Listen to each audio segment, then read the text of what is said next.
Warning: the Not Real Art podcast is intended for creative audiences only. The Not Real Art podcast celebrates creativity and creative culture worldwide. It contains material that is fresh, fun, and inspiring and is not suitable for boring old art snobs. Now, let's get started and enjoy the show.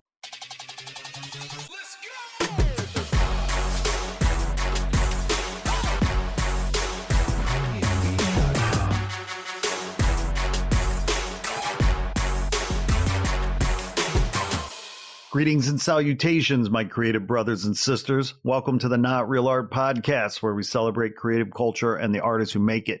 I'm your host, Sourdough. My co-host, the one and only Man One, is on assignment. I'm thrilled to tell you about today's very special guest. Mary Farmer is not just an internationally recognized caustic painter based in Asheville, North Carolina. Mary Farmer is a lifelong soldier for the causes of social justice and women's rights. She has been tireless in her pursuit of liberty and justice for all, even putting herself in harm's way as a young activist growing up in the South. In terms of her arts practice, Mary's caustic paintings seem to provide a counterbalance to her firebrand spirit. Interestingly, much of her imagery and her work creates sort of a portal to a more timeless and transcendent state of consciousness. And for those of you wondering what exactly caustic painting is, you will soon find out because Mary explains it all in this great conversation, which I thoroughly enjoyed. Before I talk to Mary, though, I want to thank you for tuning in to our 108th episode of the Not Real Art podcast. Please be sure to like this episode and subscribe. Your likes and follows helps ensure you won't miss new shows, and it makes the algorithm gods happy, which helps us. So thanks for that. March is International Women's Month, and we are going to celebrate in a big way. To help us celebrate and honor the power of women, we have asked artist and friend Erin Yoshi to take over the podcast during the whole month of March. We're giving Erin complete creative control of the podcast, and I know it's going to be awesome. Erin's going to honor some amazing women in the arts and share incredible stories. So heads up and stay tuned as we celebrate International Women's Month in March with Erin Yoshi as your fearless host here at the Not Real Art podcast. Now, speaking of strong women, today I'm talking to one of the strongest I've met. So without further ado, let's get into this and hear from the one and only Mary Farmer. Let's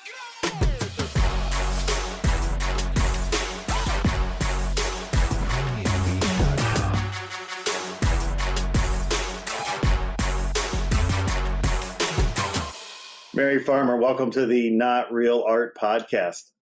It's so great to be here. Thank you so much for asking me. I appreciate it. I tell you what, you're classing up the joint. I'm so honored that you're here. Well, we'll see. Yeah, right. Time will tell, right?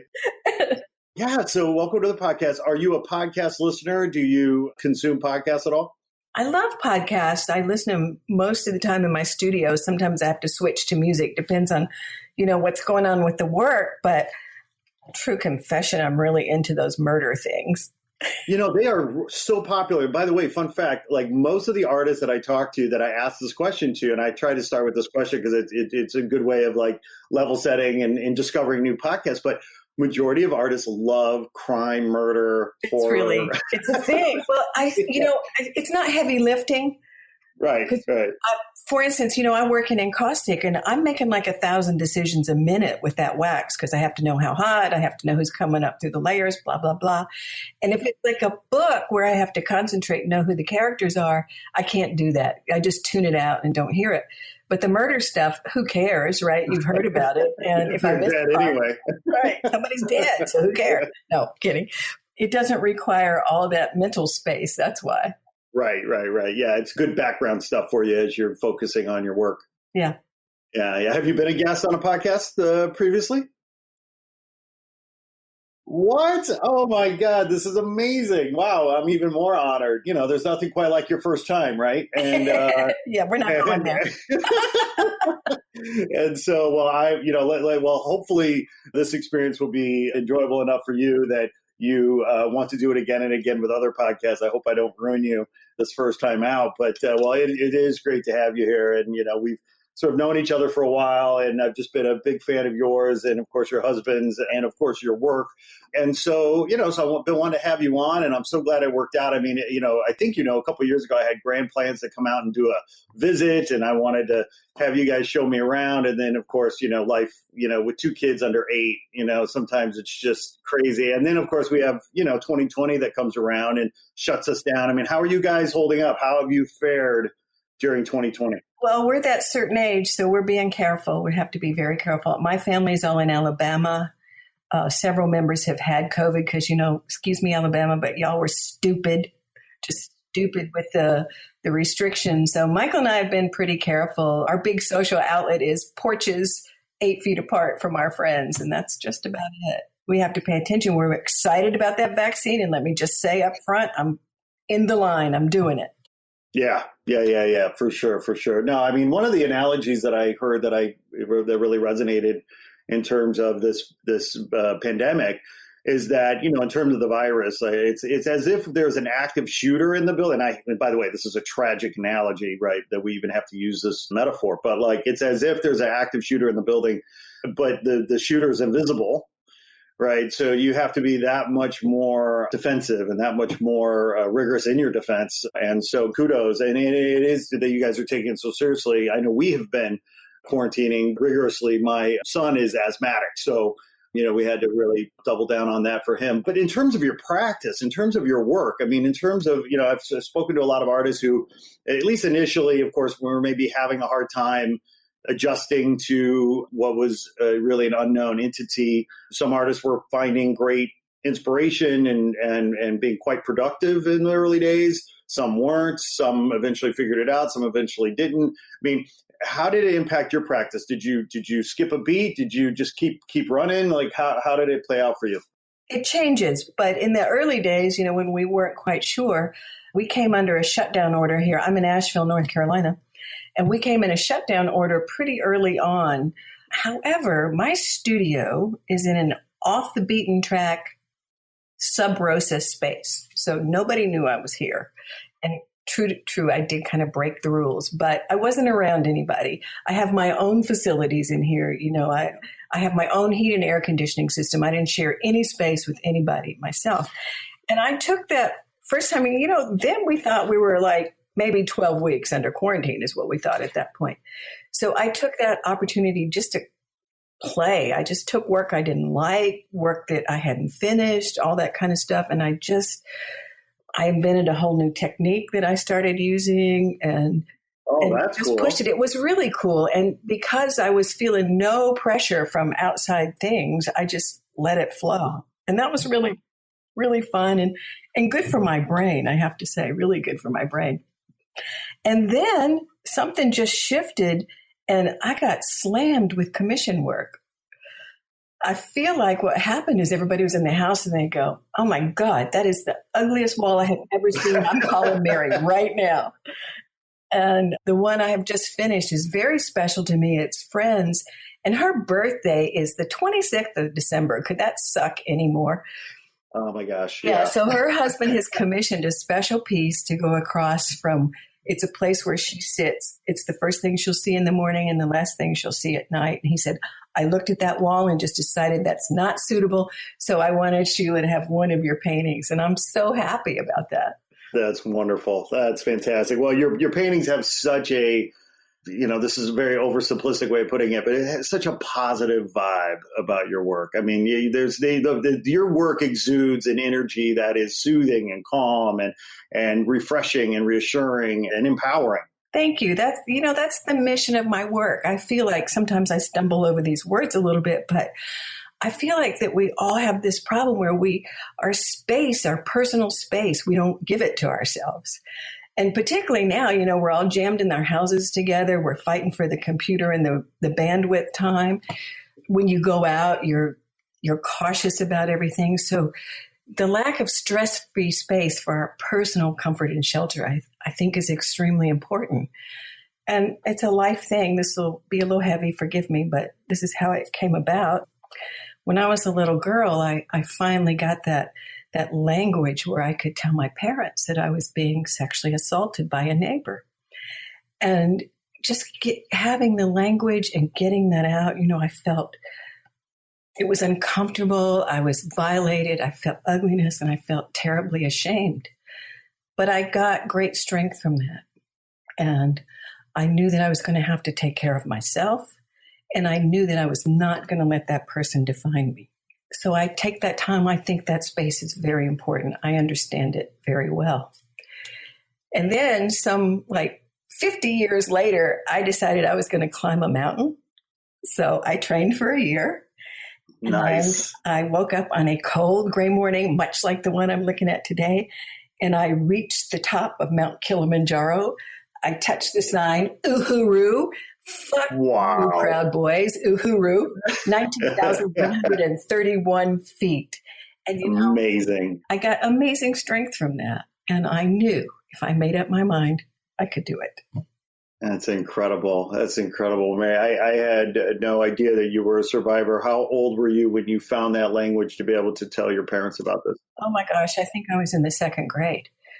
And, it was an astute school nurse who realized that those stomach complaints were much more. That helped me through that. And so now when I see, no more funds for school nurses, no more counselors, no more this, I know how important they are. And following that, there's a whole this was, I guess, early 60s. So we didn't have counselors in the police. That was all different. But what I did have was a summer art program. And I was in San Diego, California. That's where I'm from. Yeah, but that summer art program saved my life. It really did. It gave me a place to put all those feelings and all that stuff. And I did a bunch of political art in art school. Like I was finishing up my BFA at 9/11. And, I did that. We shredded the Constitution and then I frantically was trying to sew it back together. This was Patriot Act stuff and that sort of stuff. And I just came to that realization that if I wanted to fulfill what I felt like was my place in the art world, it was going to have to be, as you described in my work earlier. In preparation for our chat today, of course, I went on your website and I read your bio, which I had not read before in all candor. And, I was going to ask you about your bio because, one of the things that I love, first of all, I have this, there's a bone I have to pick with artists generally, which is like, why do most artist bios suck? I mean, they're horrible. They're boring. I mean, I'd rather get a root canal than read some of these, fucking, bios at artists, right? And, and I read yours and it was so, I mean this in obviously the best way, because there's some heavy stuff in there too, but it was so refreshing. It was so human. And, you were contextualizing your art within the experience of your life and really sharing your journey. And, and I thought, wow, this is one of the best artist bios I've ever read because it is just so real and so human. And a little did I know, of course, there's even more to it than what you share on the website. But yeah, art has saved your life. Totally. There's no question in my mind. My father was actually very creative. I had the coolest playhouse on the block. I mean, it had framed windows and built-in shelves, and we lived right on the edge of a canyon. So I had this major yard, it was really, really cool. And my mom was very practical. So when the time came, I wasn't thinking very seriously about what I was going to do with my life post-high school. Let me back that up just a little bit. I grew up in Southern California, but my mother is Southern. And so we moved to Alabama the year they integrated the public school. If you can only imagine what that was like. I mean, in my elementary and junior high school, Gary Hom and I were best friends. I was used to a multicultural experience. I had no idea. I didn't know about segregation. I think at that point I couldn't understand what racism was. And I remember there were two Black children coming to our school, two. And the anger, you couldn't believe it. And I came home and I said, Mom, what's going on? These people are really mad. They're scaring me. What's happening? And she went, I guess we're going to have this talk about what it is. And I was kind of like a foreigner to them. I had the wrong accent. My clothes were different. So me and these two Black children were the outcasts. We had to struggle to make it happen the whole time. Their struggle far worse than mine. I had that privilege of white skin that sooner or later I was going to fit in. But I remember that so well. do you have any idea what happened to those two kids, where they are today? I don't. I don't really know much about anyone from I had to leave that environment. Really, I could not tolerate it. I left Alabama as soon as I could because, forgive me, I hate to do this dissing, but it's just, I went to, I think it was the 40th high school reunion because it was so small. They put all the classes together so I could go with my cousins and stuff, you know. And everybody who friended me on Facebook, I had to unfriend. They were gun nuts. They were racist. They're Trump supporters. They're people I'm just not going to be able to be around because I cannot tolerate those attitudes. I really can't. And one of my besties here, she's also from Alabama. And every day we're screaming, God damn you, Alabama. Why are you? Yes. Well, my dad's side of the family is from the South. And so I get it, I do get it. And one of the struggles that my dad and I had, quite frankly, was when I started dating Black women. And, and it was, I graduated from a high school that had 680 students. We were the third largest high school in the state. Out of those 680 students, we had 2 or 3 Black kids, maybe a dozen Latino kids, and most of us were white. And so when I started dating women of color in college, of course, I think initially, my dad thought, it's a fling, it's a phase, he'll work through it. And of course I didn't. I got stuck. And, he and I went to blows, but there's a happy ending because my dad loved me more than he loved his ideology. And we had some very hard, difficult conversations, but I'm very proud of him. And it turns out an old dog can learn new tricks. And, and this was, of course, 20, 30 years ago now. But boy, oh boy, does he love his African-American grandchildren. Isn't that wonderful? It is. And you're right. If you don't want to hate, you don't have to. You really You're not don't. born that way. You're not born that way. Exactly. And I think these are people who want to wallow in that misery, and I don't want any part of it. I really don't. Well, it's interesting because you're a fighter. You're a firebrand. You're an activist. You have that fighter spirit, that warrior spirit, and yet your art. You see your art, and it just is so soothing and it's so calming. How do you reconcile those two extremes? What is that? Are you ever tempted just to go all Black? I've done it. I've done it all. Okay, so you went through that. Okay, got it. I feel like I did that early on. I did a whole lot of work, and some of it was pretty rough. But I felt like I had to get that out of my head and my heart before I could move on to what my real work was going to be. I didn't know then. Yeah. What it was.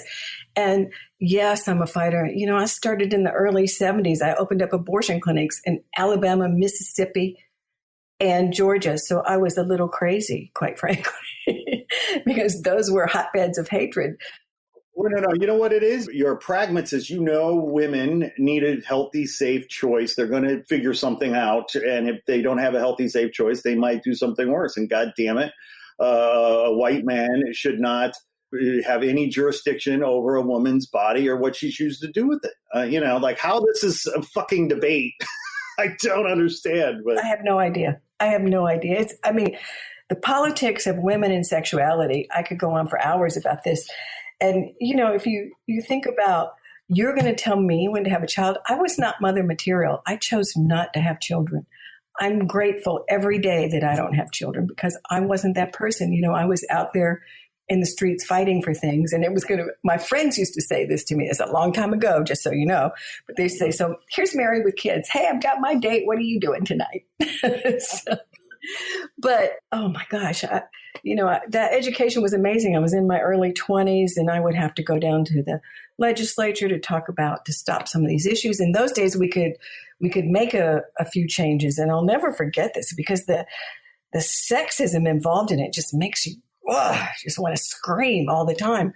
So there was a thing about sex education, and it was about to be tied up in an anti-porn law, sex education, which, believe me, they needed it desperately. So I thought, this can't work. So we go to the committee meeting, and on the way out the door, everybody who came into our clinics had an extensive, not really lecture, but education about contraception to help you make your choices and what was available at the time. And so I remember we had some contraceptive foam, and this was called fun foam because it was flavored. We won't go too far with this, I promise. So I took that to the committee room with me. I was like, all right, because this box had descriptions on the outside that would have come in this anti-porn law, which was just ridiculous. So I take it in. And there was only men in those days, each guy around that table spent an inordinate amount of time with that can of fun foam, let me tell you. That bill did not pass. But that's the kind of nonsense that we had to put up with. I mean, it was just ridiculous.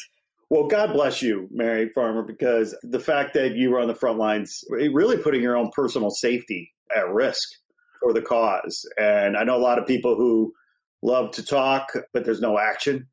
And you're action oriented. Yeah. Well, that clinic in Birmingham that was bombed, that was my clinic. I was gone by then. It took me about 3 times to realize that the super glue in the locks was really intentional. And after about the 4th flat tire, I was like, somebody's doing this to me. This is not an accident. I'm not driving through that many construction sites. So that super glue and nails in your tire was pretty mild compared to what goes on now. Yes. Well, yeah, it's interesting because certainly there are so many reasons to be pessimistic and have doubt these days about the state of our union. And yet there are, I would argue, areas that give us hope and understand the progress we've made. My wife and I were having this conversation, vis-a-vis our daughter, who's 8 years old, when Kamala and Joe were giving their speech just days after the election, or a couple of weeks after the election. My 8-year-old daughter wasn't as focused on the event as, maybe her grown parents had wished she might be, because, of course, for us, it was historic. And what Channing and we started talking about, I said, well, actually, this is normal. It's historic for us, but for her, it's normal, right? Because her first president was a black man. Her third vice president is an African-American female of an immigrant family. So for my daughter, this is just her normal. Now, we have to stay vigilant. We have to keep at it. We can't rest on our laurels. We get the democracy we make, not the one we deserve. But that gave me hope. It's like, okay, we are making progress. It's sometimes 2 steps forward, 2 steps back, 1 step forward, it's a dance, right? But yeah, where are you finding hope? I mean, there's lots of things to point to that we can be angry about, but where do you find hope these days, Mary Farmer? Oh, well, this election was really, really important. I was not going to make it if we didn't pull this one out of the hat, seriously. And my hope is watching the young people come along. I was pissed off at them for a long time. I felt like that they were just kind of coasting because really, I've been doing this since the 70s, so I'm a little tired, quite frankly. And this has been balls to the wall for the last 4 years. I mean, we haven't had any choice. And I took that resist pledge pretty seriously, and we resisted at every turn. In Asheville, we turned out 7,000 people for that first Women's March. This is a place of 90,000 people. That was pretty significant. So there's great activism here and many opportunities. We are a city that has voted to look at reparations, and we'll do something about that. We're about to remove a monument to a slave owner in a very prominent place in downtown. So the work continues, and you find hope in all corners like that. I mean, beautiful things were happening during the quarantine and the shutdown. The restaurants got together and they were like, we're baking. We're taking this to this housing area and to this housing area. Will you bake so-and-so? And, we're making sure that the kids get their meals. 1 in 4 children in our county are hungry. So it's got to be worse now. Right, for sure. The other thing, this is most important actually, is I work with a group here. It's collective giving. It's women's collective giving. We call ourselves Women for Women. And we've given away millions of dollars. We established the Justice Center here, and it's all for safe environments for women and girls. And that work, without it, my head would probably explode. I need that work. Mary, with all of your activism, how do you find time to work? It's like, it's incredible. It's incredible. You must not sleep. I mean, what is your practice like? I mean, is it a 9 to 5 kind of full-time job, or you just sort of super rigorous about it? Like, take us through your day. Yeah, I am super rigorous about it because, people think I'm in here playing, and while I have great joy from what I do, it is work and it is my job. And I'm pretty quick to say that to somebody. Oh, Mary's just going to the studio to play. No, I'm working. Thank you very much. And what I notice is you have to guard that time jealously, because people will think that I'm just down here making pretty pictures and it's fun all day long. For the most part, that's true. But, there is, like I said, I couldn't listen to a book because I'm thinking all day long. So I come in, I was late this morning because it was cold and ugly, but I usually come in between 9 and 10, and I leave late in the afternoon when I'm just out of energy. I work on these panels, so some of them are heavy, and I just run out of energy by the late afternoon. No, I work Monday through Friday. I take the weekends off in most cases, although I am working this Saturday because something else is going on. And if you need to make a special appointment to see me to come in the studio on Saturday or Sunday, I'm happy to do that. But I rest on those days. I take it easy and rest. I might have written some postcards to send to Georgia. But yeah. But that's how I do it. And the activism gets worked in. I think it's just in my DNA. I don't know where it came from. Nobody else in my family is like this. But it's in there, and I just make it work because I can't rest unless it does. In terms of your studio practice, I mean, do you have multiple works sort of in progress at any one time? Are you focusing on one work at a time? What does your workflow look like in a practical sense? I do work on multiple pieces. Now, because I work in Encaustic, I'm fortunate that I have that quick drying thing. I don't have to worry about drying. I've been doing some drawings lately because I was working some stuff out, which means I pull out the oil sticks and things like that. Those things take forever. I may die before they dry. Well, let me stop you there, because for our listeners who maybe don't understand Encaustic, it really unpack it for us and help us understand what that process is. So encaustic is this horrible word. It's just an old word, and it means to burn in. And there is nothing excessively toxic about this. The caustic part of that word tends to put people off, but there's nothing, great studio hygiene is what you have to do, ventilation, that sort of thing, and that's it. And most of us working in this day and time understand that. I mean, those people in the past, man, they did crazy stuff in their studios. And if you see that 9th Street women, somebody's smoking over a can of turpentine. It's just like, oh my gosh, she's got a cigarette in her mouth. Suddenly it's performance art. I don't do any of that. My studio, I do use propane and butane. So I keep a fire extinguisher in here just in case. To date, I have set nothing on fire. But it's melted wax. So the beeswax is the vehicle, just like oil is the vehicle for oil paint. And the pigments are actually in the wax. And my studio is this line of hot plates. I have 4 or 5 lined up now. I keep a big electric skillet of something we call medium, which is beeswax and some Damar varnish in it. So you can polish up that beeswax a little bit, and it's a little more flexible. And my work has to be on a rigid surface. So there are really 2 rules of encaustic. It doesn't like water-based stuff, and it doesn't like a flexible surface. And beyond that, it's open. And so I have to get everything cranked up in the morning. It takes about 30, 45 minutes for everything to melt and get ready. And that's where I make my phone calls, do a couple of things, that sort of stuff.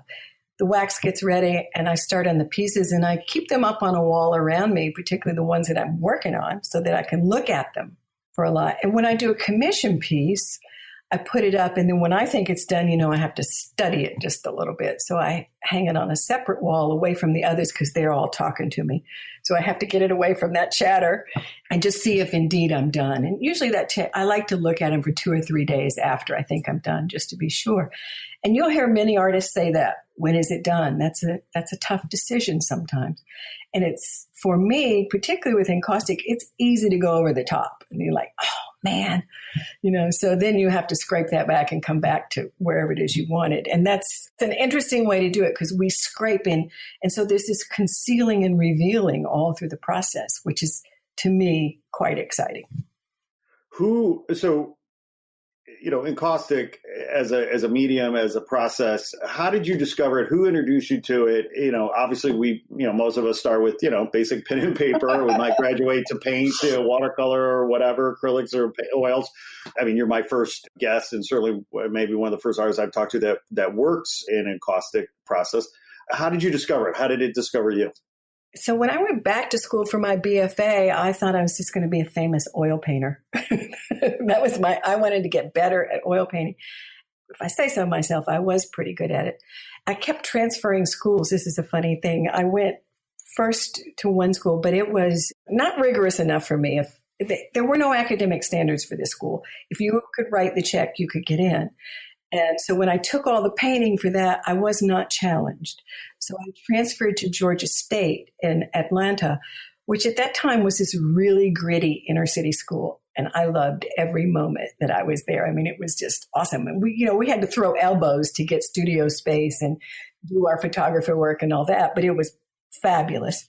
And I had to do something called a critique class. Part of my transferring around meant that I couldn't graduate from Georgia State till I had done X number of hours in their institution. So I had taken everything, I was done. And I was given the opportunity to write my own program for a summer class. So I took a summer semester, I wrote my own program. And I was back there thinking, I knew this many weeks in advance. And I was thinking. And I go through my last senior critique class, and they're like, oh, wow, another great painting from Mary. Are you challenged by anything? And I went, not really. I could make this painting, but I'm not really challenged. That's interesting. And I started looking around, and Encaustic was just kind of on, the horizon out there. It wasn't really popular. There was some of it around. And just about that time, my friend Joanne Matera wrote a book about it. And that kind of brought it forward. And one of my professors at Georgia State is an accomplished encaustic painter. And I was like, So I went to her and I said, what do you think about this? This was the coolest thing. I had to go find a studio in downtown Atlanta. I couldn't stay on campus because they just didn't have room for me or the electricity, quite frankly. And so that's the big thing in an encaustic studio. You need a boatload of electricity. And so I found the studio, and two professors were my guidance counselors, if you will. And they rotated every other week and came into my studio to critique the work. So I went and I taught myself encaustic in this summer program, which was really great. And then I realized how stupid I was. And the paint makers are up in New York. They're called R&F Paints. And they do really great intro. It's much bigger now than it was. Then it was very small. And so they would do this really great 3-day class. So Michael and I went up there, and he read books and I painted for 3 days. And that's how it came about. There's a thing about encaustic is now that I've been doing it so long, I can see an early painter because it's so cool with the heat. You can make all this swirly stuff, and it's awful. You've got to get it out of your system because it is really fun. Like, oh, look at that young babe exactly. Having fun over there with the swirls. Really white stuff. I've seen it so many times, and I go, come to my studio. Let's talk about this. It takes 10,000 hours to master a skill. Do you feel like it took you 10,000 hours to sort of master encaustic, or did your background in oils and in academic study sort of help you sort of expedite and truncate the learning process for you? Yeah, I think it just takes the doing. I would stand with the 10,000 hour thing. The other thing is also this material, you cannot have a preconceived notion. You have to go with the material sometimes. So when you stop that fight, for me anyway, when I stopped that fight, I want this to be blah right here. When I stopped that fight, the work got much better. So the wax and the process is talking to you? All the time. We have conversations. Like sometimes I have to turn paintings around. They're yelling at me, and I'm like, whoa. That's really fascinating. So whereas, maybe a more conventional illustrator or painter or what have you might have more control over the output or the outcome, you're telling me that in encaustic with the waxes in the process, really it's almost a symbiotic kind of relationship between you and the medium is revealing. And really you have to figure out how to see, how to watch, and how to observe and discover what it's trying to say. Exactly. Certain pigments, they'll rise to the surface faster than others. You have to know that. Certain ones, when they heat up, they will flare up if you're not careful. So you have to know. This is why I use propane and butane, a little bit of a heat difference, a temperature difference, not significant, but a little bit, and it makes a difference in what I'm fusing at the time. And the heat is to keep those layers of wax on the panel. They could delaminate if you don't heat between layers. So that's why the heat is so important. And some people use heat guns. Some people use the actual flame. The flame is faster. And I do something I call shimmer the surface, which means I get it all liquid all at once and it settles down in this beautiful smooth surface, which is something that I've known for. And then I carve into it. Right on, right on. So help me understand, are you putting the pigments into the wax and then applying the wax, or are you putting the pigments down on the surface and then covering the pigments with the wax? You can do all of that, but in caustic itself, the pigment is actually in the wax. And so I have these little pans, these little metal pans that sit on a hot plate, and there's wax in them and the pigment. It's clothespins, so I can lift them off and take them. And as it starts to cool, I have to put it back on the heat to warm it back up because it gets really thick and glumpy. Sometimes you want some thick, but mostly I want it that nice, smooth liquid. And the minute you take it off the heat and put it on the panel, it starts to dry. So you have to paint very fast. Got it. Mary Farmer, what is your principal complaint about being an artist in the art world? That nonsense that artists write, or we're encouraged to write, like things like artist statements. Oh my God. The eye rolling that I have done in my time about artist statements, and I've had to write a few myself, but I'm not doing that. I have this mission. I described that to you earlier. That's what my art is about. And this whole notion about, I don't know, a specialist. Art is special, but it's accessible too. And that whole thing about keeping it separate, it's only for certain people, that just drives me crazy. The exclusionary elitist attitudes or vex your soul.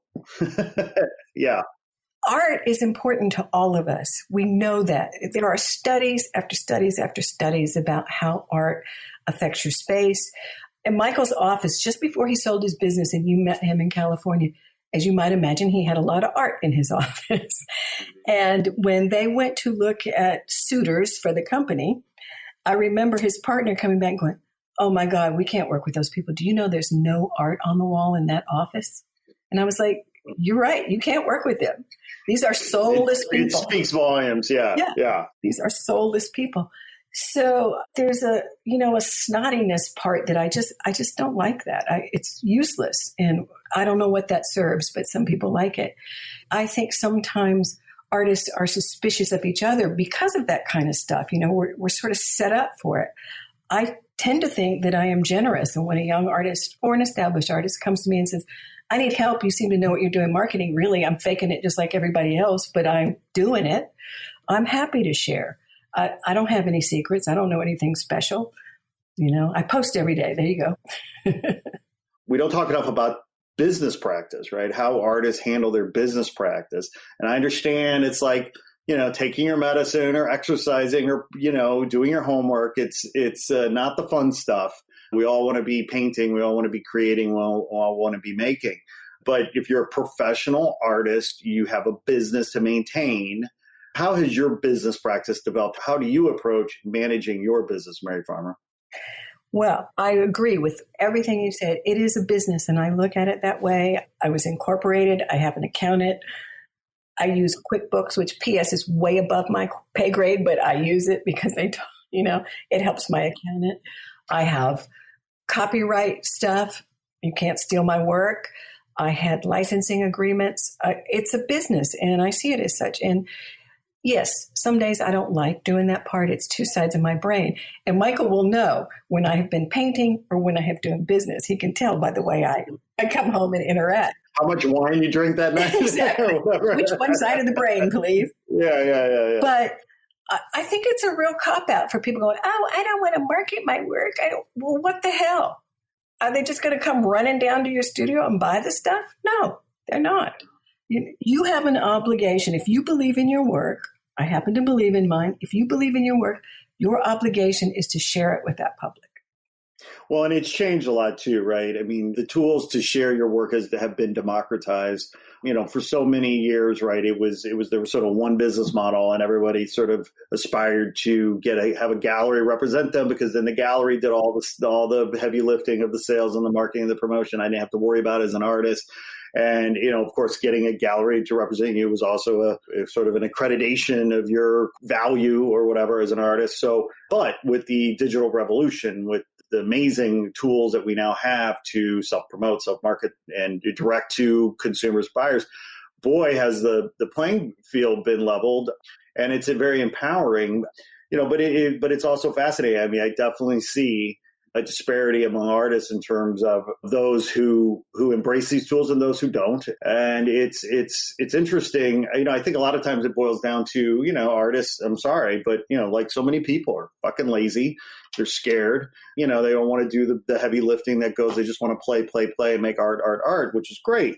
But don't complain when you're broke that you're not making any money because you're not accepting responsibility for your own business. Well, if you're a lawyer, you have to go out and get clients. Same thing. They're just not running over you. You have to be known for whatever kind of law you practice. I have no patience with that stuff, quite frankly. If you just want to go play, you're in my way. And it makes the rest of us look like idiots, quite frankly. The serious ones, we have so much to overcome from that whole notion of the starving artist. Well, that's nonsense. That's just nonsense. Yeah, there's nothing romantic about anyone starving. I mean, well, what the fuck? Where did this come from? And the fact that artists are going to embrace this as some sort of like this martyrdom that artists want to embrace. If you're a martyr, you're dead. I mean, that's really it. If you got rent to pay. And by the way, I'm not talking about getting rich. I'm talking about making a living, paying your bills. If you want to, feed your family and put your kids through school or whatever the case might be, God damn it, you better handle your business. But I've heard, time and time again, stories of artists being exploited in so many ways. Mary Farmer, how, over the years, how have you been exploited and screwed over by the establishment, by the so-called art world? Not too many times. Well, I was paying attention. I'm fortunate that I came through this. I came to my art career a little later in my life. I was in my 40s. And so I understood. I remember I ran abortion clinics. Come on. You going to cross me, really? Yeah, I wasn't born yesterday. Mary Farmer wasn't born yesterday. Come on. And I'm thinking of galleries not paying their artists. I'm thinking about organizations asking artists to work for free or exposure and all that stuff, Those are things that I quit very early on. And, that thing, it's my favorite. As somebody said it to me recently, oh, you'll do so-and-so, it'd be great exposure if you'll give me a painting. I was like, I don't need it. Thank you. Not giving you a painting. I will write a check to your organization, but I am not donating my artwork because it is worth more than the $50 that somebody's going to pay for it. That's the most important part of this, that realize what your worth is. And when you set a price on your painting, don't discount it. I think retail is going to change forever. I think the gallery, forget it. Don't discount it, and don't give half of your profits away to your gallery because they're not doing what they used to do. It's a space, it's a wall, it's a website. So it's not like that full service thing that used to happen. And I think artists have to step up and take a big responsibility, take our power back. It's a systemic issue, right? And on so many levels, for those kids that went to art school, I mean, art school doesn't teach you these skills. They teach you how to make art, then they throw you out into the, big bad world and sink or swim. I was invited to an art class. I think they were seniors, and they just, to talk to a living, working artist. And I said something about, you should have your images in so-and-so DPI. They didn't even know what I was talking about. These are seniors about to go out into the real world. And I was just mortified for them. And this is the digital, you said, these are kids born in the digital age, Yeah, they didn't know what I was talking about. They're way younger than me. And I was like, man, how are we going to deal with this? The business part of art is different from other businesses. I understand that. We're, if you will, it's kind of a luxury market. It is not something you must have. It's not food. It's not shelter. But it does feed your soul, and it is something that many, many people want. So it's up to you to find a way to deliver that. 100%. And, you hit on a couple of things there. This idea that for me, it's a lot about how you think about what business you're in, right? And if you want to be a painter and sell paintings, okay, you're in the paintings business. I would argue that it might be better for us to, as artists, shift our thinking and start imagining that we're actually in the intellectual property business. And when, for me anyway, when I think about being in the intellectual property business, that sort of shifts a lot of things. And one of the things it shifts is that I own my IP, and therefore there are rights issues.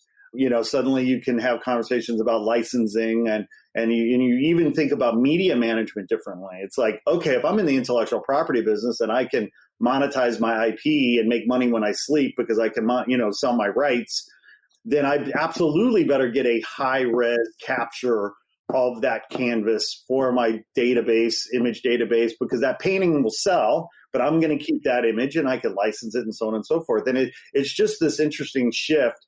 And, boy, oh boy, I wish, art schools and art practitioners and students would begin to shift their thinking, because I feel like it would be a net positive for them in the art world at whole. It would be a great service to people coming out of art school. It would be an absolute fabulous service. To put the reality in front of you, you have to understand you are in a business just like everybody else. And you have to find your market. You have to work on that market. You have to have stellar customer service. If I say my painting is going to be done in 8 weeks, that sucker is done in 8 weeks, and it's probably on your wall at that point. If anything is slowing me down, I don't know what it would be. I have not failed to deliver yet, but anything, I call and I say, I'm having a little trouble right here. It may take me an extra week. And most people are fine with that. Keep them in the loop, tell them what's going on. And particularly now, with people going out of business left and right in this horrible, horrible time. I'm not saying it's anybody's fault. We are in strange circumstances, but you must deliver stellar customer service at this point. I couldn't agree more. And that is one of the things, right, that we could and should be doing to bolster our business and our revenue. I mean, you said it earlier. I want to go back to it. Understanding what your time is worth. And, again, I'm not talking about getting rich. I'm talking about making a fair living wage. So, for example, and I've said this to artists in the past, it's like, listen, how much money do you want to make in a year? How much, what do you think would be a good fair living wage for yourself? Well, if I could make $100,000 a year, I'd be set. Great. Awesome. I'm glad you know that. Now, let's work back, right? Like, let's divide, let's figure out how many hours, and let's figure out how much we got to be charging per hour for our time. It's okay, whatever it is, $37 an hour or something. Okay, well then at the very least, now you have a baseline for, manage your time, figure out how much time you have in your work, materials, mark it up, a couple of, once or twice or 3 times, that's your profit margin, that's your negotiating area. And then, if you can sell that work and do the things, then you're getting the money back for your time. And then you make $100,000, but it's not going to happen on its own. You have to make it happen for yourself.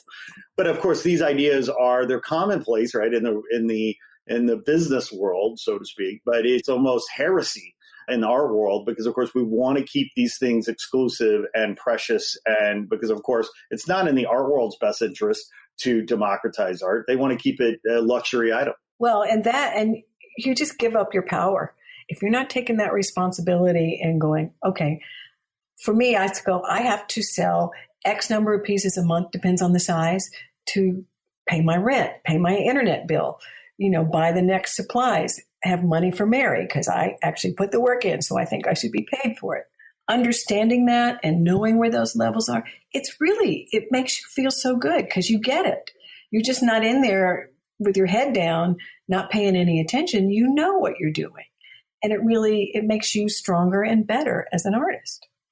Well, and I've been on my soapbox in recent months and over the last couple of years, really, about this idea that we have to figure out, and I say we in a broad sense, but artists and art world, of course, the powers that be in the art world don't give a shit about this, but this idea of nurturing and developing a mass market for artwork. And what I mean by that is, people don't want to think of, in most of the conventional wisdom, they don't think of art as a mass market product, because that, of course, is the antithesis of what art is. How, as we think of art as being a very, precious thing. However, in my experience, there's way more art priced, original art priced, and I'm not talking about, I'm taking judgment out of it in terms of quality or what, like execution. Do you like it or not? Is it good art or not? I don't care about that. I'm talking about price point. From $100 to $5,000. There's so much more original art out there priced between $100 and $5,000 than $5,000 and above, and way more people to buy that art from $100 to $5,000. That's a mass market product for me. That's a mass market that has been underserved and not nurtured, and at the artist's expense. That's why, artists starve, because of course there's no real mass market for their artworks, and yet it's priced to sell. Most people, if they love a piece of art that's 500, can afford a piece of art that's $500 or $1,000. And we built these mythologies, right, around, what is or isn't art, and who is or isn't an art expert. I say, listen, we're all art experts. If you believe beauty is in the eye of the beholder, then I'm the expert, because I know what I like. Right. Well, I think that's important. And I say frequently to my clients, this needs to make your heart sing. If your heart sings, then you need that. Yes. Yeah. You said it earlier too. I mean, it's a, you didn't use this word, but you were talking about it feeds the soul. It's a spiritual product. Right. And, my basic question is, do I want to look at this every day? Do I want to see this every day? And if the answer is yes, I buy it, And by the way, the other thing too is, I have a piece of art in my house that I literally found at a flea market. I bought it for $5. I reframed it. I could probably get more compliments on that one piece that I got for $5. I mean, people think God knows what they think I spent on it, Anyway, I just, I feel like people need permission to define art for themselves, right? Well, that's part of that whole, we've made it exclusive and not available to you nonsense. I just think that's ridiculous. I was talking about the importance of art. I'm going to read this. It's just really one sentence, but this is why art is important. Art accelerated all development of language, cognitive skills, reading. Adults engaged in the arts as children were even more civically engaged than those who weren't. So this is what art does for you. It's incredible. And in the state of North Carolina, our number one business is agriculture, and our number two are the creative markets. $45 billion. So artists, you are worth it. You are contributing a massive amount to the economy of your state. So take that power and make it work for you. 100%, and I don't know, and I'll send this to you, but in 2015, Ernst & Young, right, the accounting giant, partnered with the United Nations and with the Society of Composers, Authors. And so for the first time in 2015, the study that was spearheaded by Ernst & Young quantified the value of the creative industries, as they called it, globally. For the first time ever, no one had ever quantified the value of the creative industries. Now, it was across 11 sectors, 11 verticals, visual arts being one, performing arts, of course, architecture and music and film and television. The number they came to in 2015 was $2 trillion. That the creative industries accounted for $2 trillion to the global economy. And by the way, I would argue that's underperforming, right? At $2 trillion, it's underperforming, in part because, of course, artists don't handle their business well and, all those things. But this is the power, and you have to wake up to your power before you can start advocating for yourself and fight for your rights and stop being exploited. And one of the things that really bums me out is the defunding of arts education, right, globally. And, listen, I went to a public school. It was a great public school. We had a fantastic tax base. We had a robust academics program, of course, a robust sports program, but we really, and this made the difference for me, we had a robust arts program, not just visual arts, but music and theater and all of this. I mean, what's going to happen? I mean, we can't have a world or a country of one-dimensional thinkers who don't have a well-rounded education, a liberal arts education. I completely agree with that. And, when things really hit the fan, it's artists who think and create our way out of it. You need us on those front lines. Of course, what's going to happen when we get you through it, then you're going to slaughter us. But you need us to get through it. You really do. You need creative minds. And think about your life without visual arts, without music, without theater. How awful. How really, really awful that you're not engaging in the cultural offerings. One of the reasons that Michael and I are here in Asheville is because of that. It's a rich cultural area. And craft, and I'm not talking about bows and bunnies, but craft is a very important part of this. We have Penland School that's been here for a very long time. They brought glass here. Glass blowing is an amazing thing. We have glass blowers who actually have their shops in downtown Asheville. Yeah, I've never been to Asheville. I hear it's just such an inspiring, rich community. It's a beautiful, beautiful place. It truly is. We've given over a little bit too much to tourism. We're at a crossroads. I think we're thinking about that. We elected our first all-female city council. So it's going to be interesting to see the choices that are made. We are 360 mountains, and we have buildings going up blocking the views. Now, that's ridiculous. Oh, yeah. No, that's you can make them low rise. They don't have to be high rise. I mean, that's happening everywhere, it seems. I mean, I don't care if you're in Seattle or Portland or LA or what have you. We're building. And yet a third of our country that's, impoverished, if not more than a third, and they can't eat and provide. They can't afford health care. They can't afford education. What the hell is happening? It just takes will, and we just can't seem to get there. Well, I'll tell you what, though, with people like you, Mary Farmer, fighting for the cause, we're going to get there. And you are such an inspiration. I'm so grateful that we were able to get together and talk and share and bond over our mutual love for not just art, but for the common good in this country. Why is the idea of the common good so hard for people to grasp? Why is that? Why do people call that socialism? Yeah, I don't get that. First of all, I think they don't understand socialism.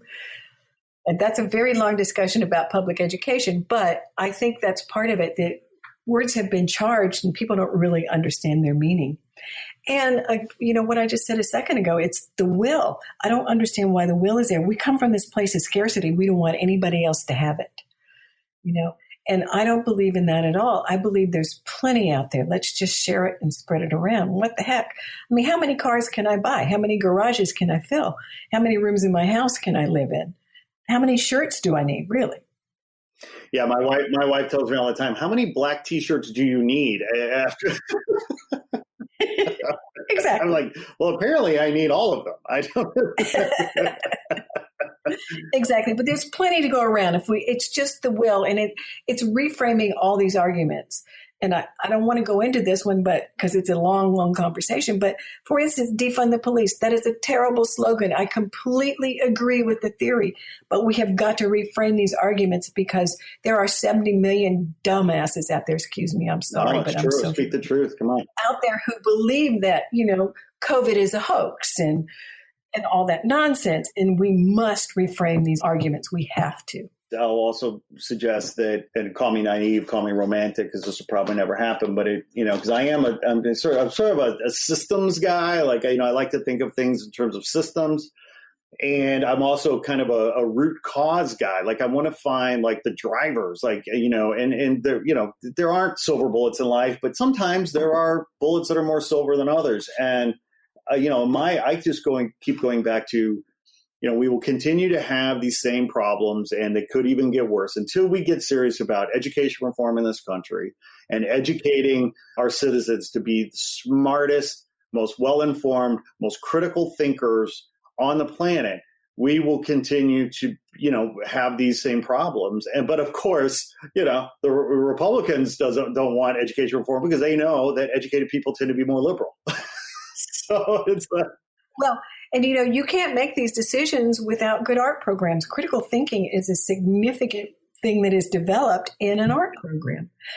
And there's that great bumper sticker, critical thinking. It's a endangered species. It's just sad because we could do it. we could do it very easily. Yeah, and the arts are such an afterthought. I mean, for years, right, they talked about STEM, and then finally, like a couple of years ago, they changed it to STEAM because they realized, oh shit, we're missing the arts, we're missing the A. It's like, hello. We've been screaming that from the very beginning. I was like, okay, math is important, but so is art. Come on, so is art. Oh my gosh, I know. We could go on and on. I'm just so charmed, Mary, that you sat down with me today to talk about this. And will you come back and chat more in the future? I'd love to. I thank you so much for having me. I've enjoyed it. It was really great catching up with you.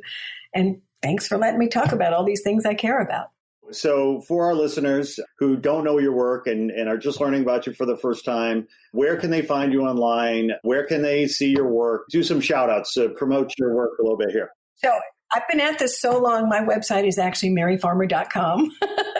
Not even maryfarmerart.com. It's Mary Farmer. No, it's just maryfarmer.com. Everybody's like, how'd you do that? I went, well, it was a few years ago. I'm Instagram at maryfarmer828, which is my area code. Fantastic. And just reach out. Anybody has any questions? I am happy to talk with artists about their business practices, about making encaustic paintings, because that's what I know about. Any of this stuff, if they want to take their activism to another level and find out how to apply it, I'm happy to do that too. Reach out to me, please. Yeah, well, Mary, thank you for that. That's so important. I feel like, artists have to support artists, and, it can be a lonely kind of occupation, profession, vocation, alone in the studio, cranking out work. We don't have those water cooler moments where colleagues can come together and support each other. And, that's part of the reason why we wanted to create the podcast, to, create a water cooler moment for artists to understand that they're not alone, that their struggles are not unique. We're all fighting the same fight. And by the way, some of us have maybe figured out a better way of managing. And so to hear from their fellow colleagues such as yourself, I think a really important service that I hope our podcast provides. So tell me, Mary, what does the rest of your day look like? What are we working on today in the studio? My commission piece, it's time for me to undo the edges. I tape up the edges so that they're nice and clean. The tape comes off, the fittings go on, and it gets delivered next week. I'm looking at 2 things on the floor here that are waiting for my attention. So I'll be busy. So are you telling me that you do your own crating and shipping? Who does your art shipping for you? I wrap my pieces in a special paper to keep the wax from sticking to anything, and then I put something that's called a packing blanket on it. And then I take them to UPS. If it's close, I deliver it myself, if it's really, really close. But no, there's a guy here at our UPS store who knows how to handle art. So, yeah, fantastic. No, that's one of these days I'm going to have art movers on the podcast because there's a real art to the art moving. Yeah. And when I moved to Asheville, finding the shipper and finding the panel builder. The first person I found to build panels, they all warped. Can you imagine? I had my first show up in Asheville and panels were popping off the wall. I was horrified. Oh my God. That's a nightmare. It was a nightmare. I was in tears. I was like, oh my God, man. I mean, I have to ask then, how did you handle that? Because that is a nightmare. That is a real fucking problem. Well, I talked to the gallery person. I said, I'm so sorry. This is someone I had just started with. I don't know. We were able to take those panels and just peel off the cradles and put them back down. But it was a nightmare. All I could do was apologize, just go be very upfront about what happened and make it right. Well, and that again, right, gets to professionalism, just owning your shit and the good and the bad. And just, because that's really what people just want: transparency, honesty. They want action. Right. And be solutions oriented. Right. But wow, what a fucking nightmare. Oh, yeah. My first show here. Can you imagine? By the way, you probably still have nightmares about that, right? I do. I think about that. Oh, I don't know how I survived that. Oh my gosh. Just keep showing up. That's how you survive it. You just keep showing up. Keep doing the work. Keep showing up. That's a great place to wrap up today. Mary Farmer, thanks so much for your time. A pleasure. Thanks for having me. Cheers. Hey there. Thanks for tuning in. Please be sure to like this episode, write a review, and share with your friends on social. And if you haven't already done so, please press the subscribe button and follow us on Instagram at Not Real Art World. If you're an artist, be sure to apply for our 2021 artist grant at notrealart.com. Sourdough out.